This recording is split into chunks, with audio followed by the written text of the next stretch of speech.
بسم اللہ الرحمن الرحیم الحمد للہ رب العالمین والصلاة والسلام علی سید المرسلین وعلی آلہ واصحابہ اجمعین اما بعد فاعوذ باللہ من الشیطان الرجیم بسم اللہ الرحمن الرحیم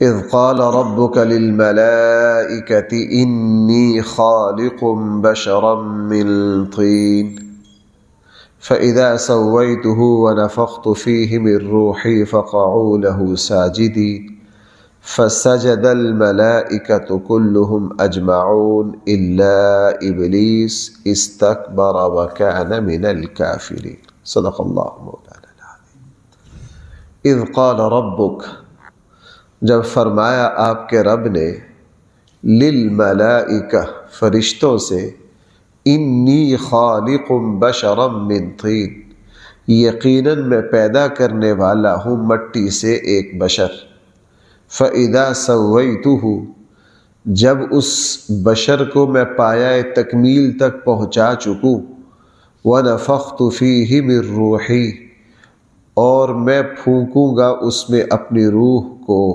جب میں پھونک چکوں اس میں اپنی روح کو فقعوا لہ ساجدین تو تم سب اس کے سامنے سجدے میں گر پڑو فسجد الملائکہ سارے کے سارے فرشتوں نے کلہم اجمعون کا لفظ آ گیا سب کے سب فرشتوں نے سجدہ کیا الا ابلیس مگر ابلیس نے انکار کر دیا کیوں استکبر اس نے غرور کیا بھائی کیا قرآن نے لفظ استعمال کیا استکبر وکان من الکافرین اور ہو گیا ناشکروں میں سے نافرمانوں میں سے انکار کرنے والوں میں سے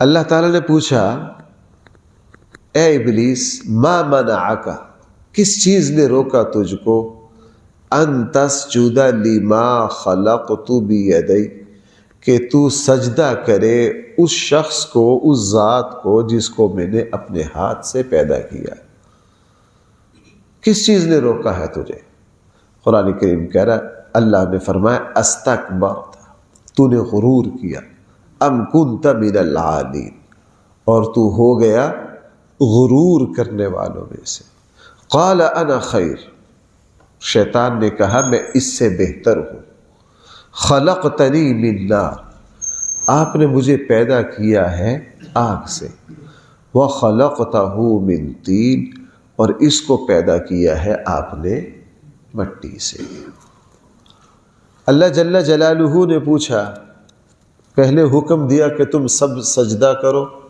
شیطان نے سجدے سے بھائی کیا کر دیا انکار کر دیا قرآن نے فرمایا کس وجہ سے کیا غرور کی وجہ سے کیا اس سے یہ پتہ چلا کہ سب سے پہلے جو گناہ کیا گیا وہ غرور کا تھا وہ تکبر کا تھا اور اسی لیے اسلام نے قرآن کریم نے تکبر کو اکبر الکبائر بڑے بڑے گناہوں میں شمار کیا اس لیے کہ بعض گناہ ایسے ہوتے ہیں جو بچے جنتے بعض گناہ ایسے ہوتے ہیں وہ گناہ نہیں ہوتے گناہ کا بیج ہوتے بھائی وہ گناہ نہیں ہوتے کیا ہوتے ہیں گناہ کی جڑ اور بیج ہوتے اور وہ بندہ جب اس گناہ کا ارتکاب کر لیتا ہے تو پھر ایک گناہ نہیں رہتا پھر وہ گناہوں کا پہاڑ لگا دیتا ہے شیطان نے یہ کہا کہ جی آپ نے مجھے پیدا کیا ہے آگ سے اور اس کو پیدا کیا ہے مٹی سے تکبر کی پہلی غلطی یہ ہوتی ہے کہ انسان کو سچائی سمجھ نہیں آتی حقیقت میں تکبر عقل پر پڑ جانے والا ایک پردہ ہے اللہ تعالیٰ نے، اب دیکھو فرشتوں کو اللہ نے کس سے پیدا کیا؟ نور سے۔ بظاہر وہ نور جو ہے وہ آگ سے بھی افضل ہو گیا، شیطان کی دلیل جو آگے آ رہی ہے۔ فرشتوں نے تو نہیں یہ کہا کہ آپ نے ہمیں کس سے پیدا کیا؟ نور سے۔ فرشتوں نے کیا کیا؟ فوراً سجدہ کیا۔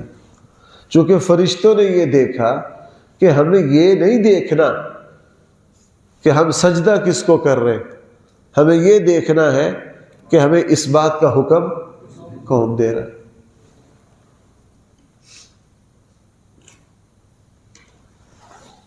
فرشتوں نے یہ نہیں دیکھا کہ ہمیں کس کو سجدہ کرنے کو کہا جا رہا ہے، فرشتوں نے یہ دیکھا کہ ہمیں حکم، اگر آج ہم یہی بات سمجھ جائیں نا، ہم بعض دفعہ سامنے والے کو دیکھتے ہیں،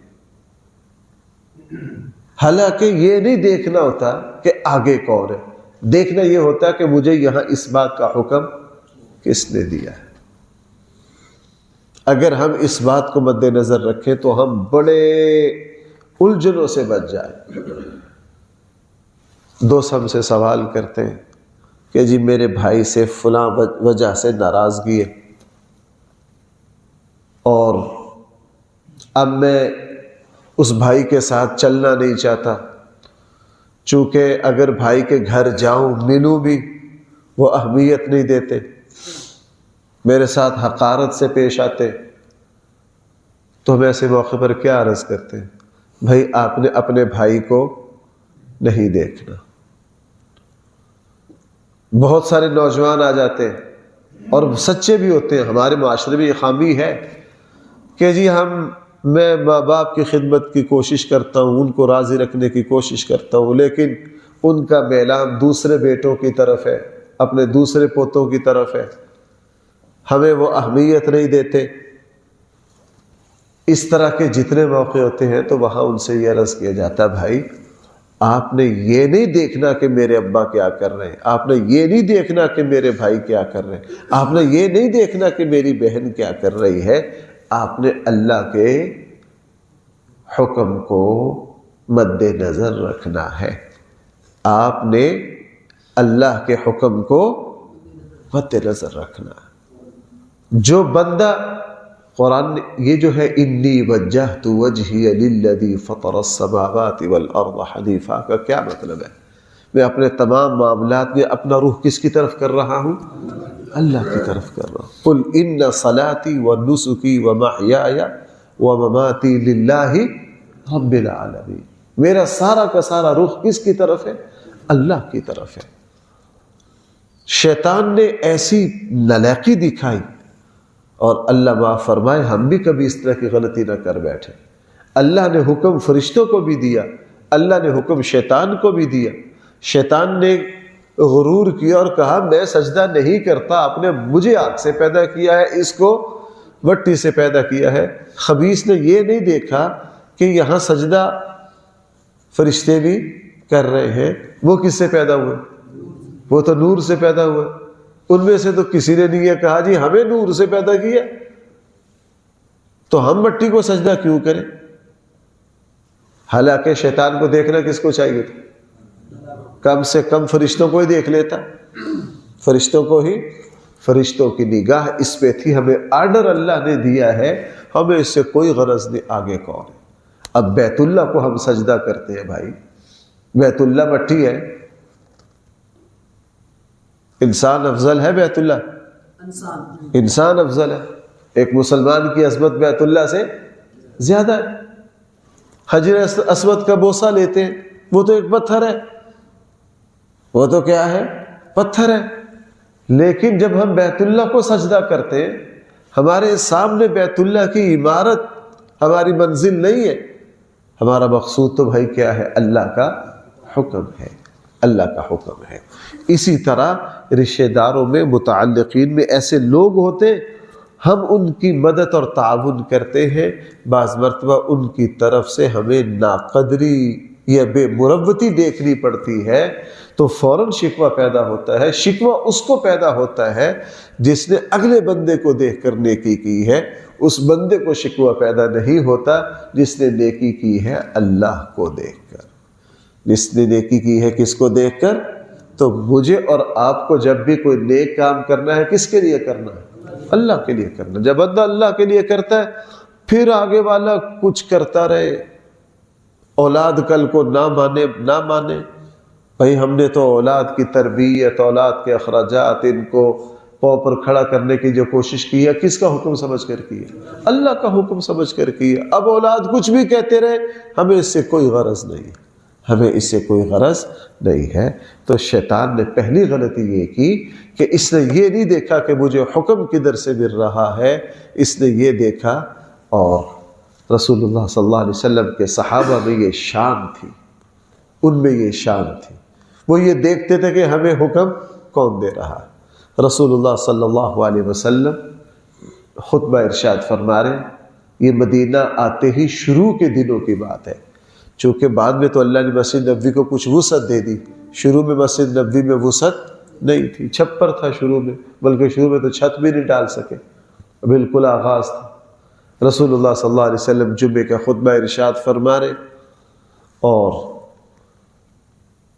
کچھ دوست عرب جو عام دیہاتی ہوتے، وہ سادہ طبیعت ہوتے، وہ آ کے یوں کناروں پر کھڑے ہو گئے.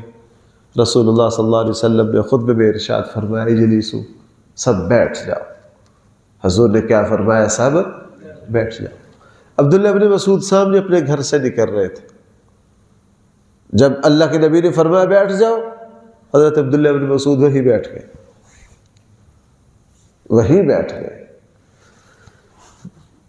نماز کے بعد رسول اللہ صلی اللہ علیہ وسلم نے طلب کیا، چونکہ عبداللہ بن مسعود رضی اللہ عنہ فقیہ صحابی ہے، مفتی صحابی ہے، صحابہ کرام میں بڑے عظیم. رسول اللہ صلی اللہ علیہ وسلم نے فرمایا، اے ابن مسعود، میں نے جب یہ کہا بیٹھ جاؤ تو میری مراد تو وہ تھی جو مجلس کے دائیں بائیں کھڑے، آپ تو دور تھے، آپ کیوں بیٹھ گئے؟ تو انہوں نے عرض کیا، اللہ کے رسول، جس وقت آپ نے یہ فرمایا کہ بیٹھ جاؤ، آپ کا یہ حکم میرے کانوں میں پڑا تو میری مجال نہیں تھی کہ میں کھڑا رہتا، میرا حوصلہ نہیں پڑا کہ میں کھڑا رہوں. چونکہ مجھے حکم کون دے رہا ہے؟ مجھے اللہ کے رسول یہ حکم دے رہے ہیں. اور صحابہ کرام کو اللہ جل جلالہ بعض موقع بڑے جذبات کے تھے، لیکن اللہ کے نبی نے کو حکم دیا، انہوں نے کہا یار ہمیں نہیں کچھ لینا دینا، ہمیں یہ دیکھنا کہ آپ کو پتہ ہے میں یہ بات اکثر سناتا ہوں، اور صحابہ کرام کی عظمت کے جو اہم واقعات ہیں ان میں سے غزوہ حنین ہوا. اتنا مال غنیمت، میں یوں کہہ سکتا ہوں حضور کی زندگی کی ساری جنگوں کا مال غنیمت ایک طرف، اور غزوہ حنین کا مال غنیمت قرآن میں اس کا تذکرہ ہے. انبار لگ گئے، ڈھیر لگ گئے، مال مویشی، سونا چاندی، پتہ نہیں کیا کچھ ڈھیر کے ڈھیر لگ گئے. اب جب تقسیم کی باری آئی نا، تو رسول اللہ صلی اللہ علیہ وسلم نے، چونکہ چند دن پہلے مکہ فتح ہوا تھا، اللہ کے نبی نے 9 مسلموں کو دیا دے رہے. اور وہ انصار جنہوں نے اپنے گھر میں ٹھکانہ دیا تھا، جنہوں نے حضور اور آپ کے صحابہ کو اپنے گھر میں مہمان بنایا تھا، آپ یوں کہہ سکتے ہیں جو اسلام کی بیس اور بنیاد بنے، ان میں سے کسی کو کچھ نہیں دیا، ان میں سے کسی کو. تو اکے دکے نوجوان، آپ کو پتہ ہے بندہ کتنا بھی اچھا ہونا، کچھ عمر کے اثرات ہوتے ہیں. بھائی کیا ہوتے ہیں؟ عمر کے اثرات. جوانی ایک ایسی عمر ہے جذباتیت کی، بندہ ذرا تھوڑا سا مزاج کا تیز ہوتا ہے. تو اکے دکے نوجوان نے یہ کہہ دیا کہ یار قربانیاں دینے کی باری آئی تو ہم اب مال غنیمت ملنے کی باری آئی تو دوسرے. یہ بات جس صحابی نے سنی اس نے فوراً رسول اللہ صلی اللہ علیہ وسلم تک پہنچا دی. اللہ کے نبی کو اس سے تکلیف ہوئی. اللہ کے نبی نے سارے صحابہ کرام کو جمع کیا. جب اعلان ہو گیا تو آپ کو پتہ ہے ایسے موقع پر کان کھڑے ہوتے، یار کیا بات ہوئی؟ کیا وجہ بنی؟ ایک دوسرے سے پوچھتے یار کی گل ہے، کیا ہو گیا؟ پتہ چلا کہ جی فلاں نوجوان نے یہ بات کہی ہے مدینہ کے، اور یہ بات کس تک پہنچ گئی؟ جب سب کو جمع کیا نا تو اللہ کے نبی نے جب فرمایا مجھ تک یہ بات پہنچی ہے، تو انصار کے بڑے کھڑے ہو گئے. حضرت سعد بن عبادہ رضی اللہ عنہ جیسی ہستیاں کھڑی ہو گئی.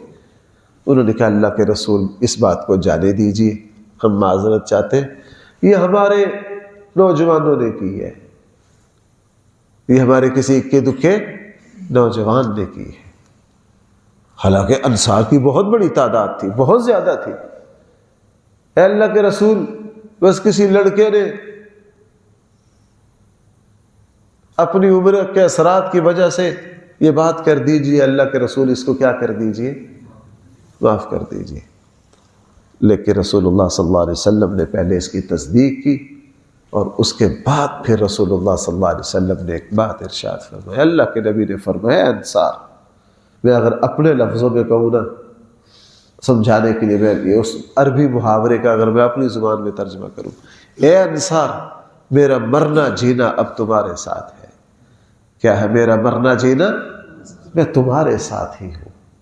ساری دنیا ایک رستے پر جائے اور مدینہ کے لوگ ساری دنیا کے رستے سے ہٹ کے الگ رستے سے جائیں تو میں انصار کے ساتھ جاؤں.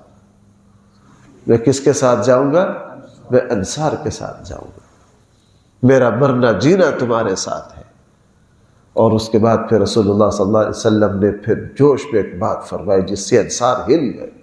اللہ کے نبی نے فرمایا اے اہل مدینہ، شام کو جب سارے لوگ گھروں میں پلٹیں گے، کوئی اونٹ لیے جا رہا ہے، کوئی بکری لیے جا رہا ہے، کوئی پیسے لیے جا رہا ہے، کوئی سونا چاندی لیے جا رہا ہے، اے انصار تم اس بات پر راضی نہیں ہو کہ جب شام کو تم اپنے شہر مدینہ میں داخل ہو تو تم اللہ کے رسول کو لیے جا رہے ہو؟ تم کس کو لیے جا رہے ہو؟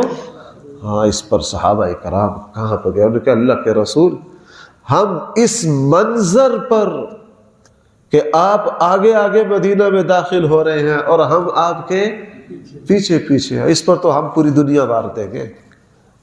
یہ اونٹوں کی تو اوقات ہی کیا ہے، اس پہ تو ہم کیا کر دیں گے، پوری دنیا وار دیں گے اس پر.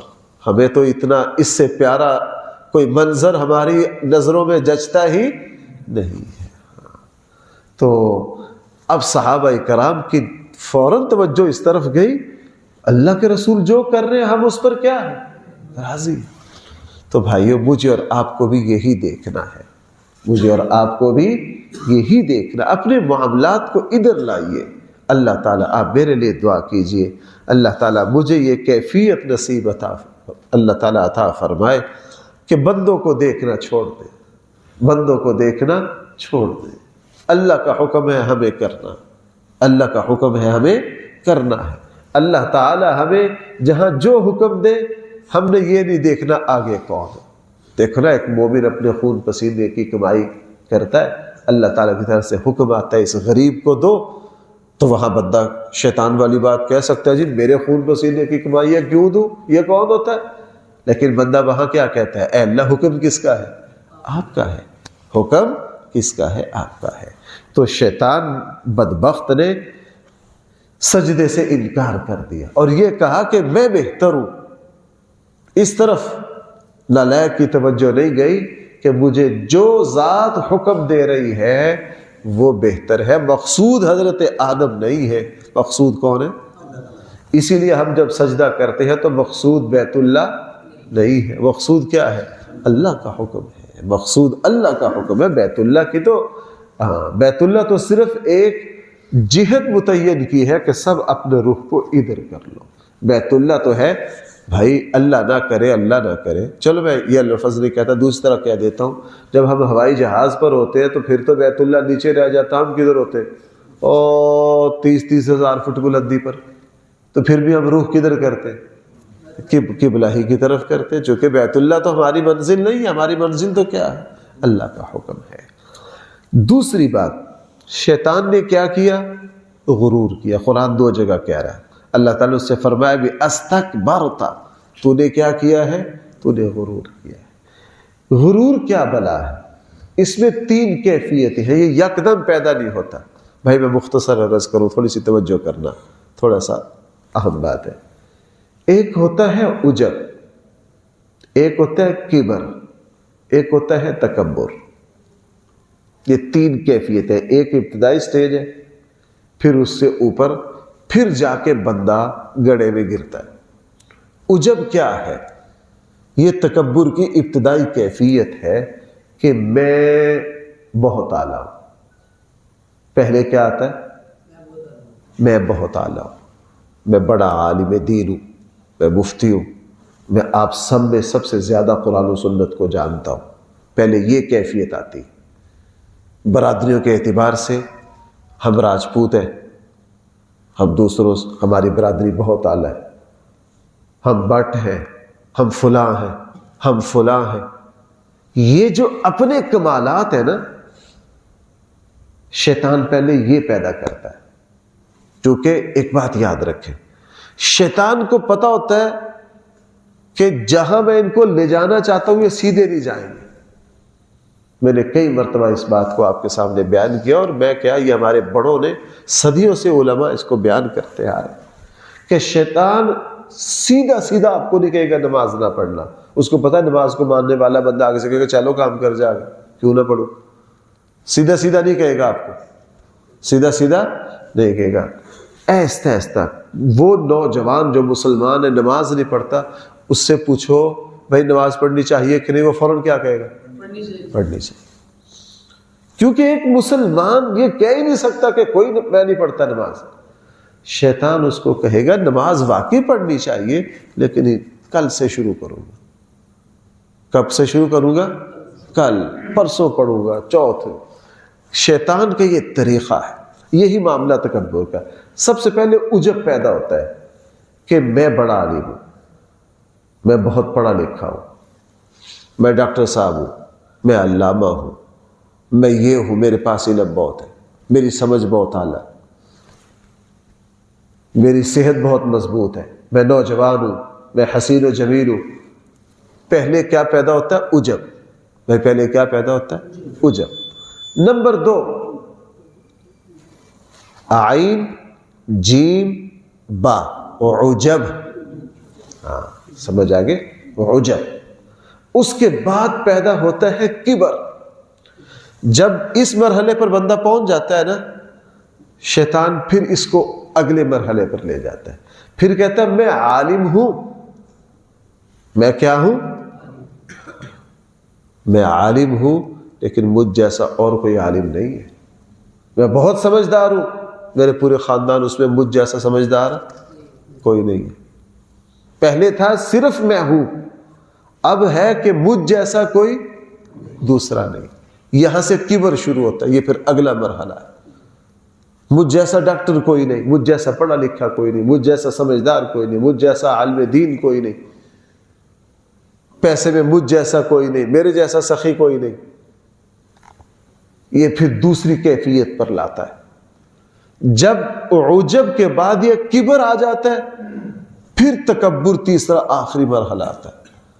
اس کے بعد پھر شیطان کیا پٹی پڑھاتا ہے کہ اصل تو ہی تو ہے، باقی سب بے وقوف ہے۔ پھر دوسروں کو حقیر بناتا ہے، اور میں عالم ہوں تو باقی سارے جاہل ہیں۔ اور تکبر کی اصل کیفیت ہے اپنے آپ کو اعلیٰ سمجھنا اور دوسرے کو۔ شیطان نے کہا تھا آپ نے مجھے پیدا کیا ہے آگ سے اور اس کو پیدا کیا ہے۔ تکبر کی کیفیت یہ ہے کہ میں اعلیٰ ہوں، دوسرے کیا ہیں۔ اگر ڈائریکٹ شیطان یوں کہے گا ہمیں تو کوئی بھی شیطان کی بات مانے گا نہیں۔ شیطان آہستہ آہستہ آہستہ۔ اس کا علاج کیا ہوتا ہے؟ جو پہلی کیفیت عجب کی پیدا ہوئی ہے نا، وہی اس کا علاج ہے۔ میں بڑا عالم، میں بڑا سمجھدار، میں ڈاکٹر، میں یہ جب عجب کی کیفیت آئی ہے نا، بندہ وہی سمجھ لے کہ اگر میں بڑا عالم ہوں یہ اللہ کے فضل کی وجہ سے۔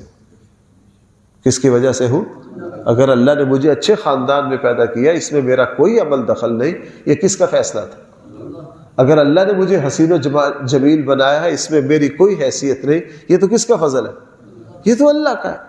یہ جو پہلی کیفیت ہے نا کہ میں یوں ہوں، جو بندہ یہ سمجھ لیتا ہے کہ واقعتاً میں یوں ہوں لیکن اس میں میرا کوئی عمل دخل نہیں، یہ تو کس کی عنایت ہے؟ بس جب بندہ یہاں آ جاتا ہے نا تو پھر شیطان کا دو آگے چلتا نہیں ہے، شیطان کا دو آگے۔ دیکھیے بھائی، ہمارے آقا کریم صلی اللہ علیہ وسلم کی تواضع کا کیا کہنا، وہ ہستی ساری فضیلتیں ہے جس ہستی کے لیے اللہ نے جس کو نبی نے نبیوں کا کیا بنایا ہے، امام، خاتم النبیین، خاتم المرسلین، خاتم الانبیاء۔ رسول اللہ صلی اللہ علیہ وسلم فرماتے اللہ نے مجھے قیامت والے دن ساری انسانیت کا سردار بنایا ہے، لیکن میں اس پر کسی طرح کا کوئی فخر نہیں کرتا۔ میں نے اس جمعے میں کیا عرض کیا تھا، ایک لفظ تھا بھائی، ہماری حدیث کی تشریح چل رہی ہے نا، ایک حضرت معاذ بن جبل والی حدیث، رسول اللہ صلی اللہ علیہ وسلم ملائے اعلیٰ کی ایک وہ چل رہی ہے، تو اس میں اللہ کے نبی جب سنانے لگے تو کیا فرمایا تھا، کیا فرمایا تھا؟ میں رات کو اٹھا، میں نے وضو کیا اور میں نے نماز پڑھی جتنی اللہ نے مجھے، میں نے جو بھی عرض کیا تھا کہ نبی جیسی ہستی جب بھی کوئی کام کر رہی ہے تو نسبت کدھر کر رہی ہے؟ اسی صورت میں 10 جگہ انبیاء کی یہ بات آئی ہے کہ وہ اپنے کمال، اپنی خوبی کی نسبت کس کی طرف کرتے ہیں؟ جب بندہ اللہ کی طرف کر دیتا ہے نا تو پھر شیطان تکبر کی طرف، غرور کی طرف اس کو لجا نہیں سکتا، چونکہ دل میں کیفیت پیدا ہو جاتی ہے بھائی ہماری۔ اور حقیقت بھی یہ ہے بھائیوں، حقیقت بھی یہ ہے، ہاں یہ صرف سمجھنے کی بات ہے، انسان کی بے وقوفی ہے۔ اگر صحت بڑی اعلیٰ اور بڑی مضبوط ہے بھائی، فالج کا ایک جھٹکا چاہیے ہوتا ہے خوبصورت صحت کو۔ اللہ ہم سب کی حفاظت فرمائے۔ میں نے ایک نوجوان کو دیکھا، میں اس کو بلا نہیں سکا، حالانکہ آج اس واقعہ کو مجھے لگتا ہے کم سے کم کوئی 20 سال ہو رہے۔ میں نے ایک نوجوان کو، میں پڑھانے جاتا تھا 2005 میں، ایک جگہ میں ایک نوجوان کو باتیں کرتا دیکھتا تھا، بڑا، اور اس کا ایک حادثہ ہوا، تقریباً جسم میں کوئی 22-23 جگہ سے ہڈیاں ٹوٹ گئی، ہوئے ہوئے، وہ تقریباً 6 ماہ 8 ڈاکٹروں نے دوبارہ سیا پورا جسم۔ میں نے جب اس کو، میں اس کی خیر خیریت پوچھتا رہتا تھا، ملاقات نہیں ہوئی، چونکہ میں صرف رستے سے گزرتا تھا، وہ لوگ میرے جاننے والے نہیں تھے۔ میں نے جب ان کو پہلی مرتبہ دیکھا نا تو میں اب بھی جب وہ سامنے آتا نا تو جسم کے رونگڑے کھڑے ہو جاتے، کہاں اتنے مضبوط خد کاٹ کا بندہ اور اب کہاں ہڈیوں کا ڈھانچہ۔ میں نے پہلی مرتبہ اس کو ویل چیئر پہ ملا، میں اس کو بڑے اس سے ملا، میں بس اس کی زبان پر ایک مفتی صاحب دعا کیجیے اللہ میرے لیے آزمائش کو آسان کر دے۔ بڑے بڑے قد کاٹ کے لوگ، فالج ہوتا ہے وہ بیچارے منہ سے نکلنے والی رال کو بھی صاف نہیں کر سکتے، یہ انسانی۔ تو بھائی جب ہماری حیثیت ہی یہ ہے تو بھائی ہم، اللہ تعالیٰ میری اور آپ کی حفاظت فرمائے، تو کبھی میں اور آپ یہ شیطانی لہجہ نہیں بولیں گے، کبھی بھی ہم یہ شیطانی لہجہ میں یوں میں فلاں، اس کی کوئی حیثیت نہیں ہے۔ بہرحال اللہ تعالیٰ مجھے اور آپ کو صحیح سمجھ عطا فرمائے۔